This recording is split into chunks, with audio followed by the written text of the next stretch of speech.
ఓయ్ భీమసేన, 11,000 సంవత్సరములు ఈ భూమండలం మీద రాజ్యం చేసి రామరాజ్యాన్ని స్థాపించి తాను ఈ భూమండలాన్ని విడిచిపెట్టి స్వర్గలోకానికి వెళ్ళిపోతూ రామచంద్ర ప్రభువు నా దగ్గరికి వచ్చి, ఓ హనుమ, నా కథ నా కీర్తి ఈ భూమండలంలో ఎంతకాలం ఉంటుందో అంతకాలం నువ్వు చిరంజీవివై ఉండు అని నన్ను ఆశీర్వదించారు.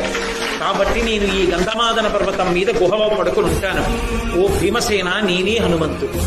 హనుమ 100 యోజనములు దాటారన్నావే, నేనే. నువ్వు నాకు సోదరుడివి, మన ఇద్దరం వాయుపుత్రులం. కాబట్టి నిన్ను చూడటం వల్ల నేను చాలా ధన్యుణ్ణయ్యానయ్యా, చాలా సంతోషం పొందాను. భీముడు కూడా అన్నాడు, మహానుభావ, మీ వంటి వారి దర్శనం అవడం అంటే మాటలా? అందుకొచ్చింది ఆ సౌగంధికా పుష్పం. దేవతలు ఏది చేసినా పాండవుల ఉన్నతికే చేస్తారు. ఎక్కడ ధర్మం ఉందో అక్కడ అనుగ్రహం. గాలికి పువ్వు వచ్చినా అనుగ్రహానికే వస్తుంది.